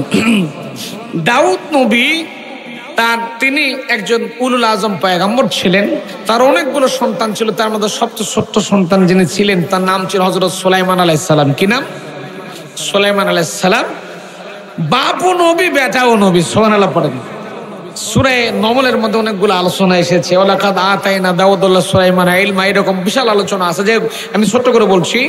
তো এই দাউদ আলাইহিস সালামের জামানার ছোট্ট একটা বিচার আল্লাহ কোরআনে ঘোষণা দিচ্ছেন, দাউদ আর সুলাইমান বাপ বেটা যখন কোনো বিচার কার্যক্রম পরিচালনা করত, আমি আল্লাহ নিজে বসে বসে ওদের বাপ বেটার বিচার করা দেখতে থাকি। না সুবহানাল্লাহ, পিছনের ভাইরা কালকে সকাল 10টায় বইয়ের কানের গোড়ায় বলবেন আজকে থাক। আমার ভাইরা সুবহানাল্লাহ বললে যে গুনাহ টোনা হবে নাকি? চিল্লায় কর না আল্লাহু আকবার। আমার ভাই কি বিচার আসলো? দাউদ আলাইহিস সালাম একটা বিচার পরিচালনা করতেছেন। হযরত সুলাইমান আলাইহিস সালামের বয়স তখন মাত্র 8 বছর। কয় বছর? 8 বছরের সন্তান তো খুব বড় হয় নাকি? হাত হুঁটা না করলে ওয়াজ করবো কার সাথে? খুব বড় হয়? ছোট পিচ্ছি পিচ্ছি। এখন দাউদ আলাইহিস সালাম বিচার করতেছেন, সুলাইমান আলাইহিস সালাম পাশে ছোট্ট একটা চেয়ারে বসে আছেন, বিচার করা দেখতেছেন। বাপ বিচারক, তিনি বিচার করা দেখতেছেন। কি বিচার? একজন মানুষের দুইটা বউ যাদের ঘরে আছে তো খুব মজা মারতেছে নাকি? কথা বলে না। একজন মানুষের দুইটা বউ। এই ভাই উঠতেছেন, এই মাঝখানে রে ভাই, উঠাউঠি করলে তো সবাই। এখন বেজে গেছে প্রায় 11:30 বেজে গেছে। আমি তো দোয়ার দিকে আস্তে আস্তে করে চলে যাবো। এখন যদি ওঠেন তাহলে তো এখানে দোয়া করা লাগবে। আপনাদের কি খুব কষ্ট হচ্ছে? একজন মানুষের দুইটা বউ। আমি তো আপনাদের ওয়াজ শোনাচ্ছি, আল্লাহু আকবার করেন। একজন মানুষের দুইটা বউ। তো বড় বউটা অত্যন্ত খচ্চর টাইপের মহিলা। খচ্চর টাইপের বোঝেন তো নাকি? মানে ঝগড়াটে বেটি চল, যেটাকে আমরা সোজা বাংলায় বলি, ঝগড়াটের মহিলা। মানে এর কত সাথে জোড়া লাগায়, ওর কত সাথে জোড়া লাগায়। মানে ও হলো গ্রামের টেলিভিশন। মানে এক প্রান্তের খবর আর এক প্রান্তে ঢুকাবে মুহূর্তের মধ্যে। কথা বলে না। পান সাবাইতে থাকবে আর বলবে অমুকের মেয়ে শুনছিস, অমুকের ছেলে শুনছিস, এরকম মহিলা অবশ্য আমদো এর মা বোনেরা না, এগুলো ওই দিকের আর কি। এখন এই মহিলা খচ্চর টাইপের মহিলা, তো সবসময় মিশা কথায় পড়বে। এত মিথ্যা কথা বলতো, মানে ওর নাম দেয়া লাগে মোসাম্মদ মিশা কথা খাতুন। আর ছোট্ট স্ত্রী যিনি ছিলেন অত্যন্ত মহব্বতপূর্ণ, অত্যন্ত ভালো মানুষ ছিল। তো এখন ঘটনার চক্রে দুইজন মহিলার দুইটা বাচ্চা প্রসব করেছে। ভালো করে ঘটনাটা শোনেন, হাদিস শরীফ থেকে শোনেন, খুব ভালো করে শোনালে মনে রাখেন। দুইজন মহিলা দুইটা বাচ্চা প্রসব করেছে, দুইটা বাচ্চা জন্ম দিচ্ছেন। এখন বাচ্চা যখন ডেলিভারি হয়, আগে তো এরকম নার্স, জয়পুরহাট সদর হাসপাতাল তো আগে ছিল না। ছিল আমাদের দাদি নানিরা 10টা 12টা সন্তান এমনি দিয়ে দিছে। ডাক্তার লাগে কাটা ফাটা ছিঁড়া কিছু লাগে। আর এখন তো বাচ্চা না হতে 4 মাস 3 মাস যদি 700 বার যাওয়া লাগে ক্লিনিকে যাও, এই করো সেই করো, আগেই গোষ্ঠী শুদ্ধ অপারেশন, কোন জায়গায় করব কি করব আগেই সব ফিটফাট। আর আমাদের দাদি নানিরা বাচ্চা জন্ম দিতে দিতে অবস্থা হয়ে গেছে, তারপরে হাসপাতালের বারান্দা যাওয়া লাগে। ভরসা করতো কার উপরে? আর এখন আমরা ভরসা করি doctor doctor doctor doctor.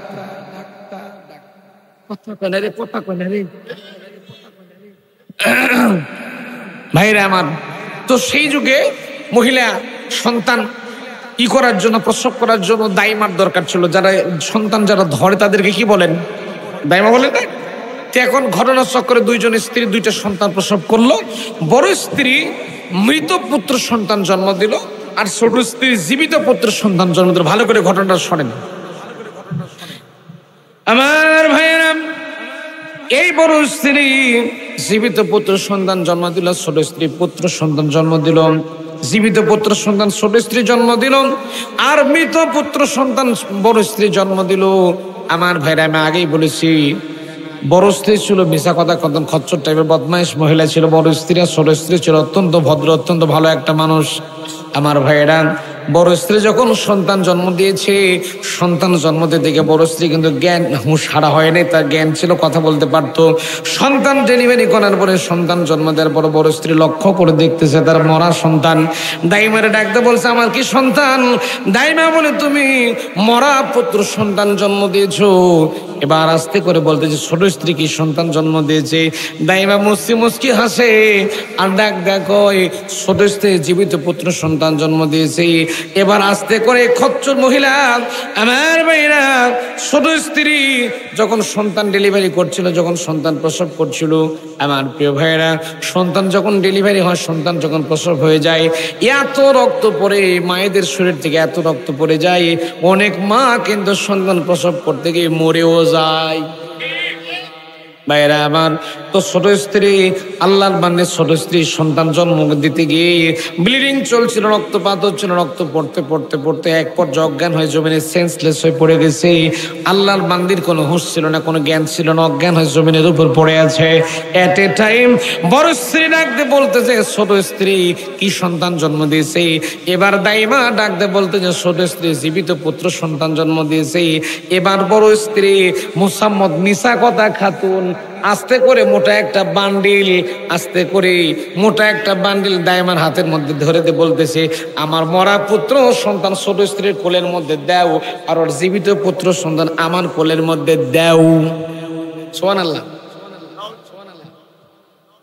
Bundle বুঝেন তো নাকি? ওইটা সব আমরা ভালো বুঝি। বান্ডিল খাওয়ার পরে, মোটা বান্ডিল খাওয়ার পরে, মোটা অঙ্কের টাকা খাওয়ার পরে এবার সন্তানটা রিপ্লেস করে দিয়েছে, সন্তানটা চেঞ্জ করে দিয়েছে। বড় স্ত্রীর মরা পুত্র সন্তান ছোট স্ত্রীর কোলের মধ্যে দিয়েছে, আর ছোট স্ত্রীর জীবিত পুত্র সন্তানের বড় স্ত্রীর কোলের মধ্যে দিয়েছে। এবার যখন আল্লাহর বান্দির জ্ঞান ফিরেছে, ছোট স্ত্রী যখন হুঁশ ফিরেছে, জ্ঞান ফিরেছে, জ্ঞান ফেরার পরে ছোট স্ত্রী দেখতে যে তার কোলের মধ্যে মরা পুত্র সন্তান পড়ে আছে। আমার প্রিয় ভাইরা, এই দুনিয়াতে আমরা যখন প্রথম যেদিন আগমন করেছিলাম, আমরা কিন্তু কোনো রকম কোনো কথা বলতে পারি নাই। আমাদের সর্বপ্রথম ভাষা ছিল কান্না, কাঁদতাম। ভাইরা আমার, আমাদের কান্না দুনিয়ার কেউ না জানলে আমার মা জানতো। এই জন্য আমার মায়ের কলেজের সঙ্গে আল্লাহ আমার এত মহব্বত পয়দা করে দিয়েছেন। পৃথিবীর যে প্রান্তে গিয়া আপনি বিপদগ্রস্ত হন না কেন, যেখানে বিপদে পড়ে যাবেন মায়ের দোয়া সাথে নিয়ে যাবেন। জনম দুঃখী মা কিন্তু সন্তানের বিপদ হলে দুনিয়ার কেউ না জানতে পারলে মায়ের মন কিন্তু ঠিকই আনসান আনসান করে। ও গো মা, তুমি এই ধরনের শ্রেষ্ঠ নেয়ামত, তোমারই পদতলে রয়েছে জান্নাত। ও গো মা, তুমি এই ধরনের শ্রেষ্ঠ নেয়ামত, তোমারই পদতলে রয়েছে জান্নাত। এই দুনিয়া থাকতো গো ফুল পাখিহীন, এই পৃথিবী থাকতো গো মায়া মোহহীন, যদি না পেতাম তোমার মায়ারি দুহাত, যদি না পেতাম তোমার মায়ারি দুহাত। ও গো মা, তুমি এই ধরনের শ্রেষ্ঠ নেয়ামত, তোমারই পদতলে রয়েছে জান্নাত। ভাইরা, জনম দুঃখিনী মা ছোট্ট স্ত্রী তখন ডাকতে বলতেছে, আমার সন্তান যখন ডেলিভারি হয়ে গেছে, আমি যখন সন্তান প্রসব করেছি, আমি লক্ষ্য করে দেখেছি সন্তানের কান্নার শব্দটুকু পেয়েছি, সন্তানের কান্নার আওয়াজটুকু পেয়েছি। সুতরাং জীবিত পুত্র সন্তান আমি জন্ম দিয়েছি, জীবিত পুত্র সন্তানটা তুমি আমার কোলের মধ্যে উঠিয়ে দাও। আমার ভাইয়েরা, বড় স্ত্রী দাবি করতেছে জীবিত পুত্র সন্তান আমি জন্ম দিয়েছি, ছোট স্ত্রী দাবি করছে জীবিত পুত্র সন্তান আমি জন্ম দিয়েছি। এবার আপনারা জয়পুরহাটের আমাদের মানুষেরা বলেন তো দেখি ভাই, জীবিত পুত্র সন্তান ছোট স্ত্রীর না বড় স্ত্রীর? ছোট স্ত্রীর। জীবিত সন্তান ছোট স্ত্রী জন্ম দিয়েছে, কিন্তু সন্তানের পরিবর্তন হয়ে গেছে। এই বিচার চলে গেল আল্লাহর নবী হযরত দাউদ আলাইহিস সালামের আদালতে। দাউদ নবী যখন এই বিচার ফয়সালা করতেছেন, সুলাইমান নবীর বয়স তখন কয় বছর? জোরে কয় লাগবে, কয় বছর? জোরছে মারো, ভোটের ছায়া এখনো আসেনি, এই জন্য গলার আওয়াজ বের হচ্ছে। সুলাইমান নবীর বয়স 8 বছর। এবার যখন শুরু হয়ে গেছে, শর্টকাট করে ছোট্ট করে বিচারটা মিলাই দিয়ে যাই। আমার ভাইরা, রাত ভারী করতেছি না, যেহেতু আগামীকাল আবার দ্বিতীয় দিনের মাহফিল আছে, আমি আপনাদের কষ্ট দেব না। আমি কিন্তু একটা বিষয় নিয়ে বলেছি, আলোচনা আজকে করতেছি, ইনসাফ অর্থাৎ ন্যায় বিচার নিয়ে কথা বলার চেষ্টা করতেছি। বিষয়ের মধ্যে আছে তো নাকি ভাইরা? কান লাগান। এবার যখন বিচার কার্যক্রম শুরু হয়ে গেল, আল্লাহর নবী হযরত দাউদ আলাইহিস সালাম বিচার করছেন। সুলাইমান নবীর বয়স 8 বছর, তিনি বিচার করা দেখছেন। বাপ বিচার করতেছে। বিচারিক কার্যক্রম যখন শুরু করলেন, বড় স্ত্রীকে বললেন, বড় স্ত্রী, আল্লাহর নামের কসম করে বলো, সত্যি করে বলো, জীবিত পুত্র সন্তানকে জন্ম দিয়েছে। এখন যারা কথা জোড়াতালি লাগায় দেয়, এদের আল্লাহ বিল্লাহ কি আছে? প্রভু আল্লাহর কসম, এই কাম করিনি। সব গলদর মধ্যে, একে না বলেন আল্লাহর কসম, কোরআন শরীফ মাথা ছুঁয়ে বলতেছি এই হচ্ছে। এখন দেখবেন আমার মা বোনদের মধ্যে গল্প শুরু হয়ে গেছে, কেবু তোর বাড়িতে গেছিল, তোর ছেলেটাই হচ্ছে, তোর মেয়েটাই হচ্ছে। আসে না নাই? কথা কয় না, মানে কথা কয় না রে, ঠিক কিনা, ঠিক কিনা আমার ভাইরা? এখন এ বলতেছে সত্য করে বলছে, জীবিত, বড় স্ত্রী বলছে সত্য করে বলতে, জীবিত পুত্র সন্তান আমি জন্ম দিয়েছি। এখন পয়গম্বর দাউদ আলাইহিস সালাম ছোট স্ত্রীকে প্রশ্ন করলেন, তুই সত্য করে বলো, জীবিত পুত্র সন্তান কে জন্ম দিয়েছেন? এখন মা তো অরিজিনাল মা, সন্তানের জন্য মায়ের কলিজার মধ্যে মহব্বত আছে না নাই? আস্তে করে কোন, আছে না নাই? আমার প্রিয় ভাইরা, সন্তানের জন্য জনম দুঃখিনী মায়ের কলিজার মধ্যে মহব্বত পয়দা হয়ে গেছে। নিজের কলিজার টুকরা সন্তানের জন্য জনম দুঃখিনী মা কাঁদতেছে। চোখ দিয়ে জনম দুঃখিনী মায়ের চোখ দিয়ে টিপ টিপ টিপ টিপ করে পানির ফোঁটাগুলো পড়ছে। জনম দুঃখিনী মা কাঁদতেছে। আর আল্লাহর নবী হযরত দাউদ আলাইহিস সালামকে ডাকতে বললেন, পয়গম্বর দাউদ আলাইহিস সালাম, জীবিত পুত্র সন্তান আমি জন্ম দিয়েছি সত্য, এটা লিল্লাহি তাল্লাহি বিল্লাহি ওয়াল্লাহি, আল্লাহর নামের কসম দিয়ে বলতেছি, জীবিত পুত্র সন্তান আমি জন্ম দিয়েছিলাম সত্য, কিন্তু আমি যখন বাচ্চা প্রসব করেছি, যখন সন্তান ডেলিভারি হয়ে গেছে, যখন সন্তান জন্ম দিতে গিয়েছিলাম, তখন আমার কোনো সেন্স ছিল না, কোনো জ্ঞান ছিল না। অনেক ব্লিডিং হওয়ার কারণে, অনেক রক্ত পড়ে যাওয়ার কারণে আমার শরীরটা অত্যন্ত দুর্বল হয়ে গিয়েছিল। এই দুর্বল হবার কারণে আমি নিজেকে কন্ট্রোল করে, নিয়ন্ত্রণ করে ধরে রাখতে পারি নাই। এই সুযোগে কে বা কার আমার সন্তানকে পরিবর্তন করে দিয়েছে, আমি জীবিত পুত্র সন্তান জন্ম দিয়েছি। আমার প্রিয় ভাইয়েরা, এখন ইনসাফপূর্ণ সমাজ ব্যবস্থা, ইনসাফপূর্ণ ন্যায় বিচার প্রতিষ্ঠা করার জন্য সাক্ষীর দরকার আছে না নাই? এখন দুইজনকে আল্লাহর নবী হযরতে দাউদ আলাইহিস সালাম দুইজন স্ত্রীলোক, দুইজন স্ত্রীকে ডাকতে বললেন, তোমাদের মামলার শেষ করার জন্য, তোমাদের মামলা ফিনিশিং দেওয়ার জন্য, তোমাদের মামলা ক্লোজ করার জন্য সাক্ষীর প্রমাণ লাগবে, তোমাদের সাক্ষ্য প্রমাণ গ্রহণ করা লাগবে। এক পর্যায়ে দুজনকে বললেন, তোমরা সাক্ষী নিয়ে চলে আসো। সাক্ষী ছিল ওই দাইমা, ওই যে বান্ডিল খাওয়া দাইমা। আর বলেন তো দেখি ভাই, সাক্ষী আছে না মাল খায়া বিক্রি হয়ে গেছে? হ্যাঁ, বাংলাদেশে এইরকম টাকা দিয়ে সাক্ষী কেনা বেচা হয়? হয়? এই টাকা খাওয়ার বিচার, এই সাক্ষী কিনা বেচা কিন্তু থাকবে না যদি আল্লাহর কোরআনের বিচার প্রতিষ্ঠা হয়ে যায়। ঠিক কিনা বলেন? এই জন্য করে আল্লাহর কোরআনের বিচার প্রতিষ্ঠা করার দরকার আছে না নাই? আল্লাহর কোরআন দেয়া দেশ চলুক, রাষ্ট্র চলুক, সমাজ চলুক, এই জিনিসটা তো আপনারা চান। সে কোন বন্ধু বলো বেশি বিশ্বস্ত, কার কাছে মন খুলে দেয়া যায়, কাছে সব কথা বলা যায়, হওয়া যায় বেশি আশ্বস্ত। তার নাম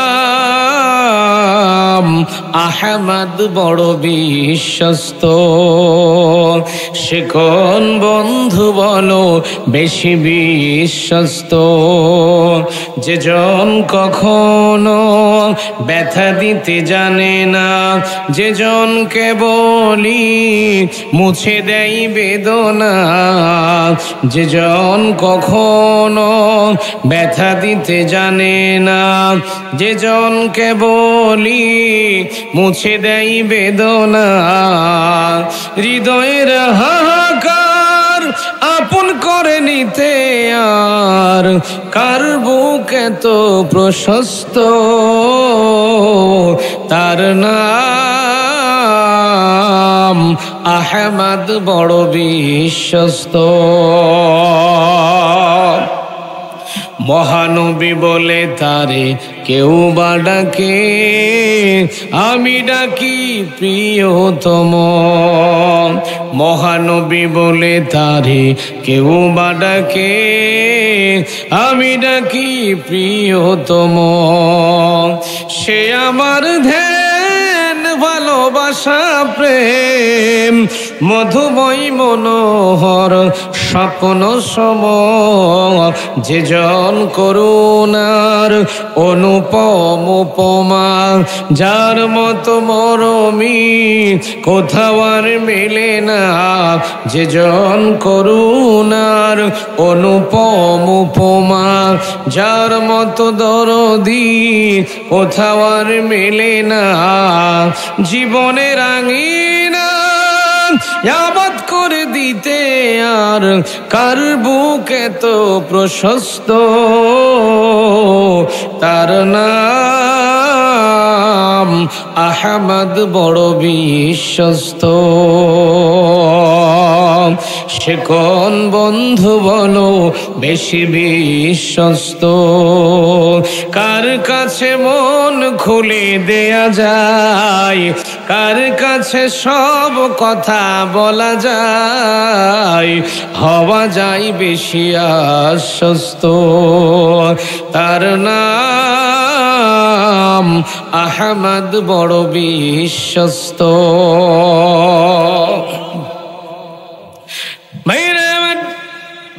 হযরত দাউদ নবী বিচার করছিলেন, সুলাইমান নবীর বয়স কয় বছর? আজকে মনে আছে না ভুলে গেছেন? নাকি দোয়া করে দেবো? দোয়া করে দেবো? ভাইরা আমার, সুলাইমান আলাইহিস সালাম বিচার করা দেখছেন। এবার ছোট স্ত্রীকে প্রশ্ন করেছেন, ছোট স্ত্রীর জবাব দিয়েছে, সন্তান আমার, এবার ইনসাফপূর্ণ ন্যায় বিচার প্রতিষ্ঠা করার জন্য, আদল করার জন্য দুই পক্ষের সাক্ষী গ্রহণ করার দরকার আছে না নাই? যেহেতু কোরআনে কারিমে নির্দেশনা হলো ইনসাফপূর্ণ বিচার করে দেওয়া লাগবে। কোরআনে কারিম আল্লাহ জানাচ্ছেন, ওয়া তাম্মাত কালিমাতু রাব্বিকা সিদকাও ওয়া আদলা লা মুবাদদিলা লিকালিমাতিহি ওয়া হুয়াস সামিউল আলীম।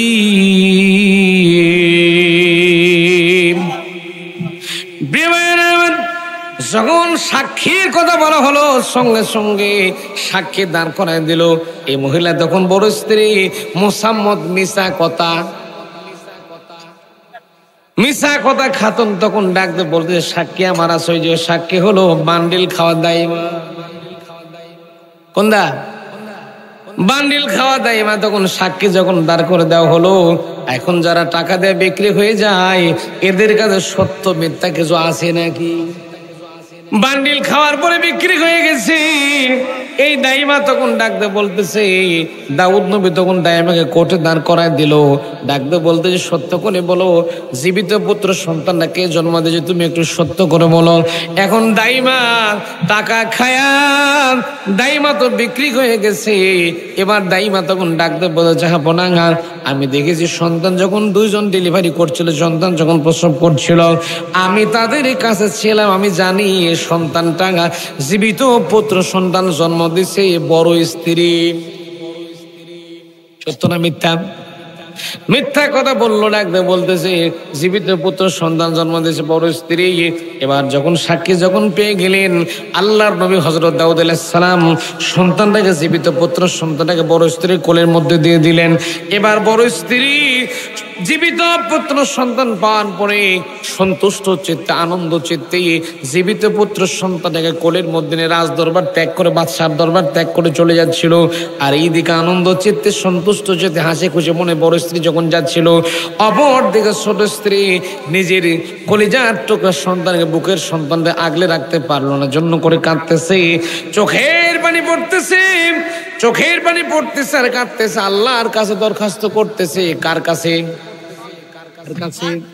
আল্লাহর কাছে দরখাস্ত করতেছে। ডাকতে বলছে, রব্বুল আলামিন, ও মালিক আল্লাহ,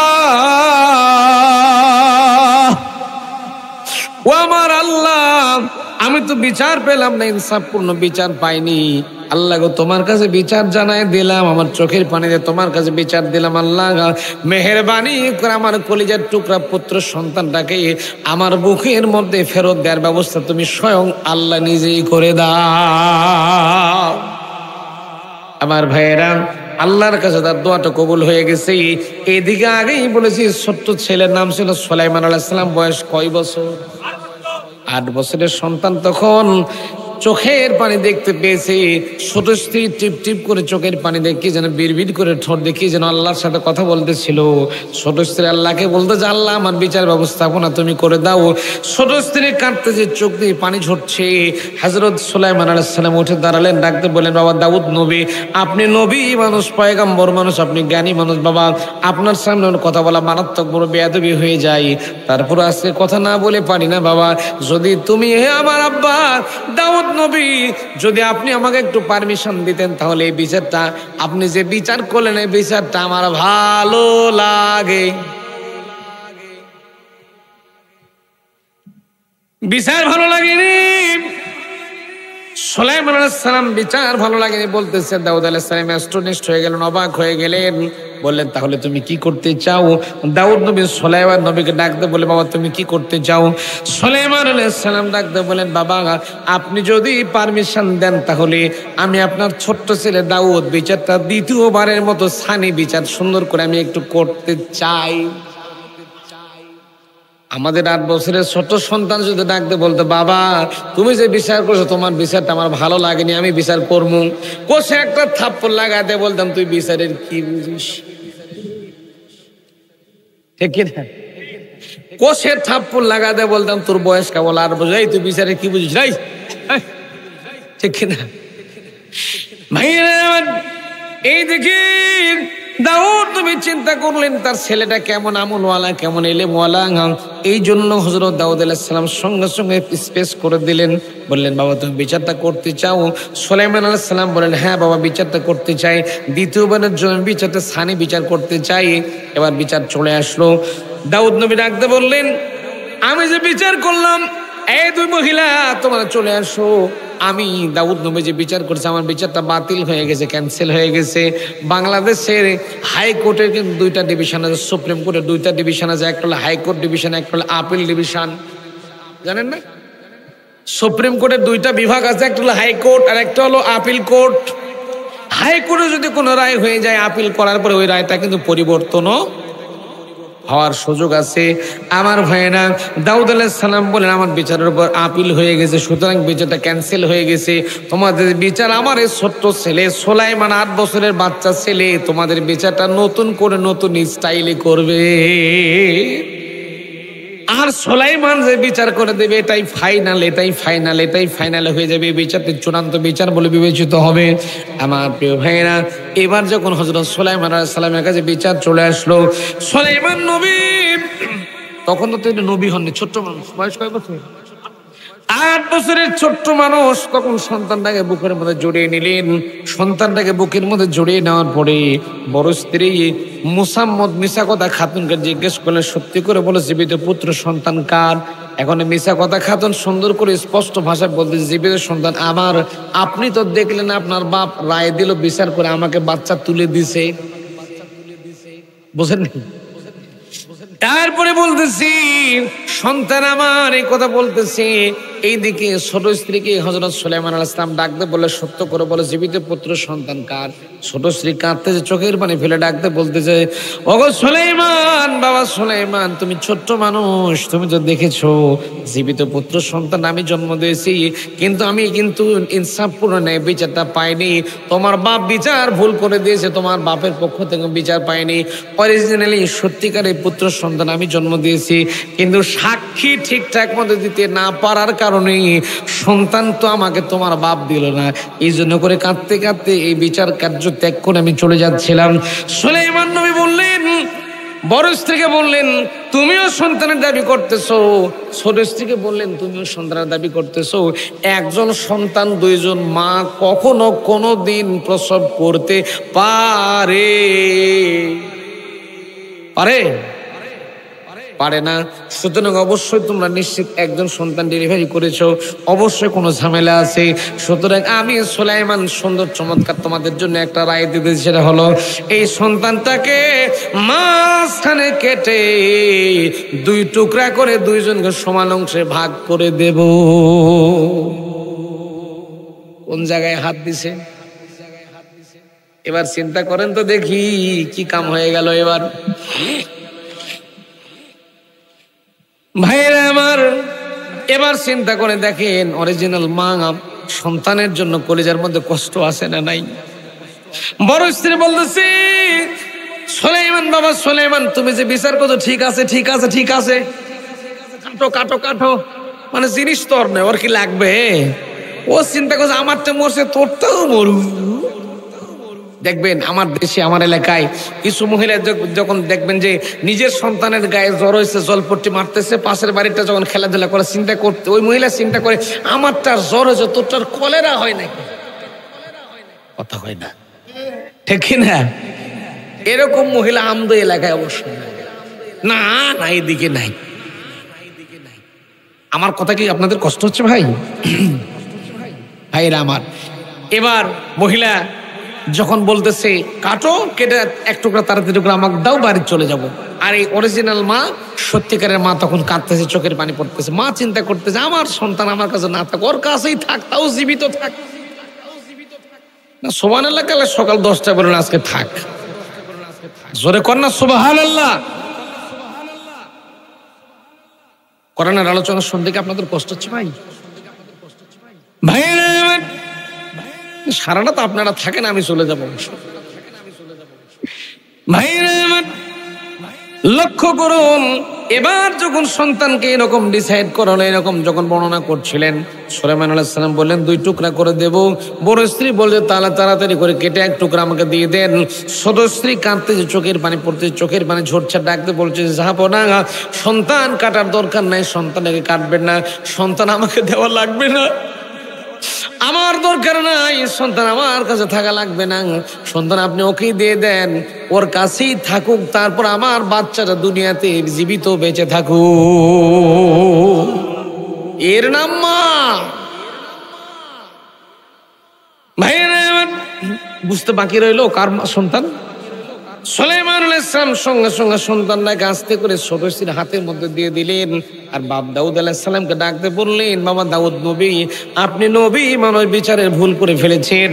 দেখেন অরিজিনাল মা, আসল মা কখনো কোনো দিন সন্তানের খারাপ চায়, এই হলো আসল মা। এই যে আসল মাকে সন্তান দিয়ে দিলাম, ছোট স্ত্রী আসল মা বুঝে গেছি আমি। সুলাইমান আলাইহিস সালাম যখন সন্তানটা বড় ছোট স্ত্রীর কোলের মধ্যে দিয়ে দিল, বড় স্ত্রীর মুখ বেংসি আস্তে করে রাজদরবার ত্যাগ করে চলে যাচ্ছিল। আর আমার আল্লাহ কোরআনে ইরশাদ করে দিলেন, দাউদ আর সুলাইমান যখন কোনো বিচার কার্য পরিচালনা করে, যখন কোনো বিচার করে, আমি স্বয়ং আল্লাহ বসে বসে তাদের বিচার দেখতে থাকি। আমার প্রিয় ভাইয়েরা, এই জন্য করে বিচার করা লাগবে আল্লাহর কোরআন দিয়ে ইনসাফপূর্ণ ন্যায় বিচার সমাজে প্রতিষ্ঠা করার দরকার আছে না নাই? এই জন্য সূরা নিসার 58 নম্বর আয়াত আল্লাহ রাব্বুল আলামিন পরিষ্কার করে জানাচ্ছেন, ওয়াইদা হাকামতুম বাইনান নাসি আন তাহকুমু বিল আদল ইন্নাল্লাহা নি'মা ইয়াইযুকুম বিহি ইন্নাল্লাহা কানা সামিআন বাসীরা।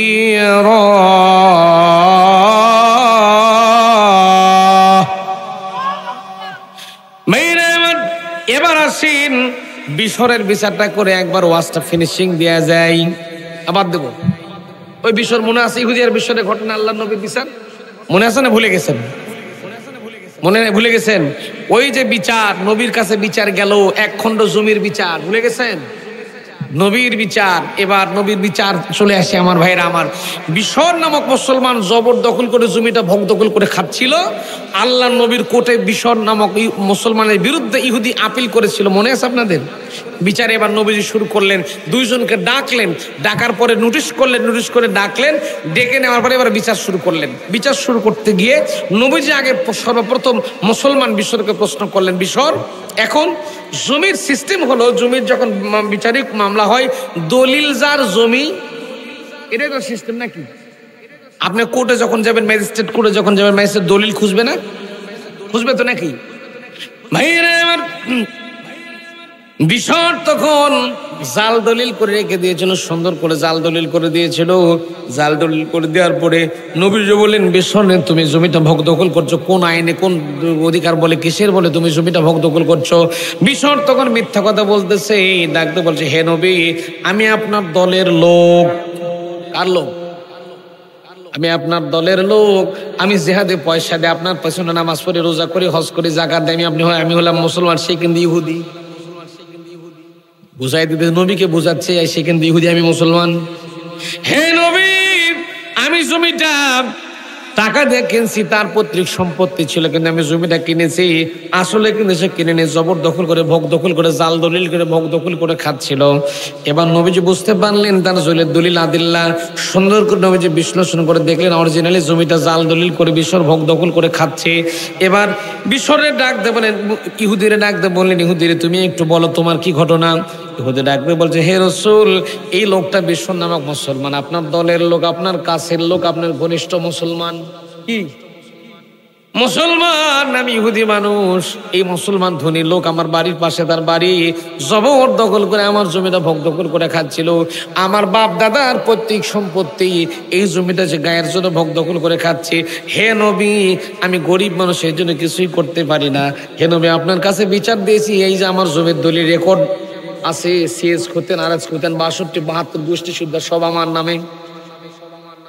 বুঝা যায় তো নাকি? নবী হে, এই যে জমির দলিল আমার নামে আছে, এই জমিটা আমার বাপ দাদার পৈতৃক সম্পত্তি, জমিটা আমি ভোগ দখল করে খাচ্ছিলাম, কিন্তু আপনার এই মুসলমান বিশর আমার জমিটা ভোগ দখল করে গায়ে জোরে নিয়েছে।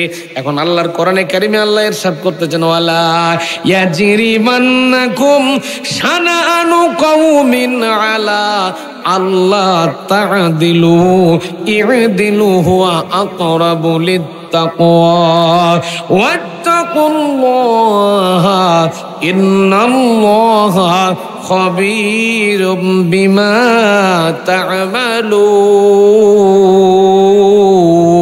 তা'মালুন। এখন আল্লাহ স্পষ্ট জানান, ওয়ালা ইয়াজরিমান্নাকুম শানাআনু কওমিন। শানাআনু শব্দের মানে অপছন্দ করা, ঘৃণা করা, কাউকে যদি ভালো না লাগে নিজের দলের বাদ দিয়ে অন্য দলের লোক হয়। কথা কার? কথাটা বুঝেন? শানাআনু শব্দের মানে অন্য দলের লোক, নিজের অপছন্দের লোক, নিজের ঘৃণার লোক যদি হয়। শানাআনু মানে অপছন্দ করা, কওমুন মানে দল, যে দলের লোক হোক না কেন, অপছন্দের লোক হোক না কেন, তার বিচারটাও যদি আসে, তার জন্যও ন্যায় বিচার করে দেওয়াই লাগবে। এই ঘোষণা কার?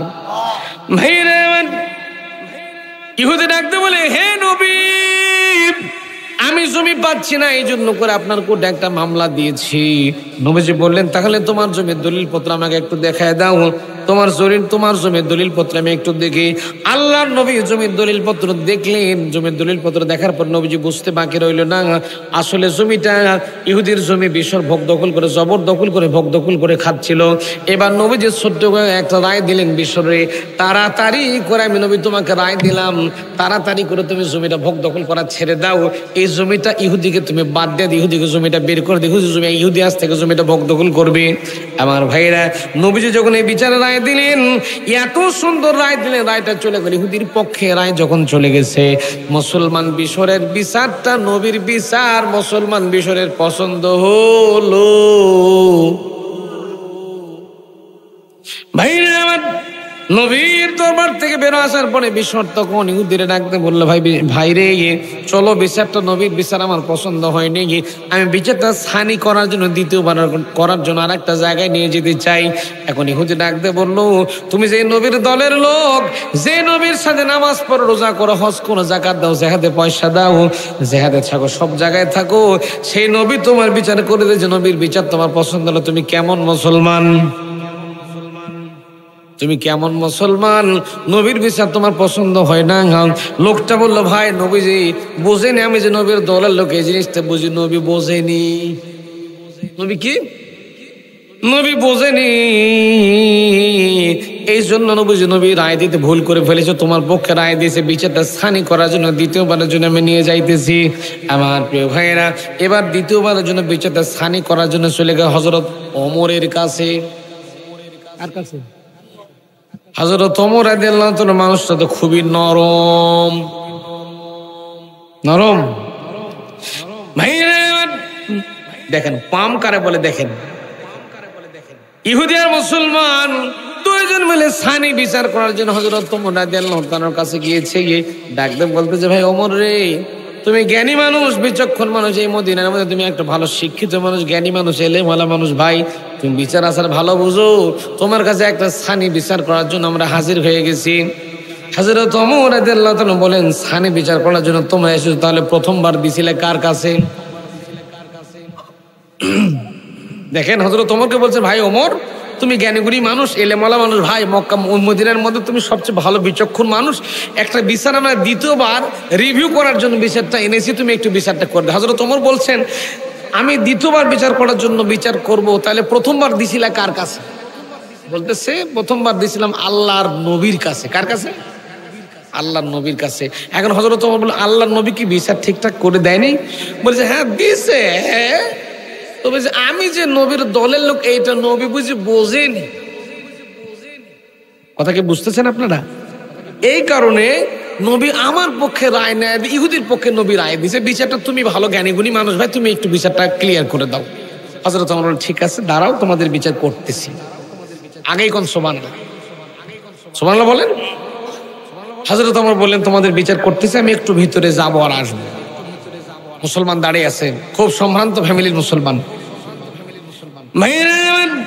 হযরত ওমর রাদিয়াল্লাহু তাআলা ঘরের ভিতরে ঢুকলেন। ঘরের ভিতরে যাওয়ার পরে আস্তে করে একটা তরবারি নিলেন, তরবারি চাদরের মধ্যে মুড়ি দিয়ে চলে আসলেন। আসার পরে বিশর নামক মুসলমানের কাছে এসেলেন, বাম হাত দিয়ে মাথার চুলগুলো আঁকড়ে ধরলেন। ভালো করে হাদিস শোনাচ্ছি, গল্প শোনাচ্ছি না, ভালো করে চুলগুলো হাত দিয়ে কামড়ে ধরলেন। ধরার পরে তরবারিটা বের করলেন, বের করে নিয়ে করে আল্লাহু আকবার বলে মুসলমান, বিশর নামক মুসলমানের কল্লাটা দু টুকরা বানায় দিলেন। আর চিৎকার দিয়ে বলতেছেন, আল্লাহর নবীর বিচার যে লোক মানতে পারে না, সে লোক কখনো মুসলমান থাকতে পারে না। সেই মানুষটার বিচার মুখ দিয়ে করলে হয় না, এরকম তরবারি দিয়ে করা লাগে। যখন তরবারি দিয়ে কল্লা কেটে ফেলেছে, ইহুদি চিন্তা করলাম, মার দৌড়, সর্বনাশ। ইহুদি চিন্তা করতে, নিজের দলেরটারই মারে ফেলছে, আমারে কি রাখবে? মার দৌড়, থাক তোর জমি, আগে জান বাঁচানো লাগবে। ইহুদি দৌড় মারছে, হযরত ওমর কল্লা কেটে ফেলছে। চিন্তা করেন, কল্লা কেটে দুনিয়ার থেকে বিদায় করে দিয়েছে। এদিকে ইহুদি যখন দৌড়াচ্ছে, হযরত ওমর রাদিয়াল্লাহু তাআলা ডাক দিয়ে বলছে, ভাই ইহুদি, তুমি যেও না, তুমি দৌড়াইও না, তোমাকে যাওয়া লাগবে না ভাই, তুমি আমার কাছে আসো, আমার বুকের সঙ্গে তোমার বুক মিলাবো। ভাই আমরা মুসলমান, আমরা কোরআনে বিশ্বাস করি, আল্লাহকে বিশ্বাস করি, সুতরাং ইনসাফ প্রতিষ্ঠা হোক দুনিয়াতে, এটাই আমরা চাই। সুবহানাল্লাহ পড়েন। সুতরাং তোমার জমি এই লোকটা বেদখল করে রেখেছিল, ভক্তখল করছিল, সেই লোকটা তোমার ঝামেলা করছিল, এর কল্লা কেটে দুনিয়ার থেকে বিদায় করে দিয়ে আমি তোমাকে জঞ্জাল মুক্ত করে দিয়ে জমিটা তোমার জন্য ক্লিয়ার করে দিলাম। সুবহানাল্লাহ। এইদিকে হযরত ওমর দেখেন কোন জায়গায় পেঁচ লেগে গেছে। আবার অনেক বড় আলোচনা শর্ট করে দিচ্ছি, যেহেতু অনেক টাইম হয়ে গেছে, আগামীকালও প্রোগ্রাম আছে। হযরত ওমর রাদিয়াল্লাহু তাআলা যখন মুসলমানকে জবাই করে দুনিয়া থেকে বিদায় করে দিয়েছেন, এইদিকে যে লোককে মারা হলো, এই লোকের আত্মীয় স্বজন রিলেটিভ যারা আছে, তারা আল্লাহর নবীর কোর্টে হযরত ওমরের সম্পর্কে হত্যা মামলা দায়ের করছে। চিন্তা করেন, বিচার কিন্তু এখনো শেষ হয়নি। হযরত ওমরের নামে হত্যা মামলা দিয়েছে যে হযরত ওমর মুসলমান হত্যা করে ফেলেছে। যাই হোক, 12টা পার হয়ে গেছে, আর না যাই, আজকে এই পর্যন্ত থাক। আমি হত্যা মামলা দিয়ে দিচ্ছে আল্লাহর পক্ষ থেকে, এটার আবার রায় তো অনেক ইতিহাস, সেদিকে যাচ্ছি না। তো যাই হোক প্রিয় ভাইয়ের আমার, আজকে আমরা যতটুকু আমি আপনাদেরকে সময় দিয়েছি, ইনসাফ অর্থাৎ ন্যায় বিচার প্রতিষ্ঠার কথা বলেছি। এই সমাজে, এই জমিনে, এই রাষ্ট্রে ইনসাফপূর্ণ সমাজ গঠন করার দরকার আছে না নাই? শেষ কথা আপনাদেরকে বোঝাতে চাচ্ছি ভাই, এই সমাজটা আল্লাহর কোরআন দিয়ে গঠন হোক, আল্লাহর কোরআনের সমাজ হোক, এই সমাজে ইনসাফ প্রতিষ্ঠিত হয়ে যাক, আল্লাহর আইন প্রতিষ্ঠিত হয়ে যাক। এটা কি আপনারা সকলেই চান? কারা কারা চান শেষে একটু হাত তুলে আমার আল্লাহকে দেখান, সবাই হাত তোলেন। নারে তাকবীর, নারে তাকবীর। আল কোরআনের আলো, আল হাদিসের আলো, না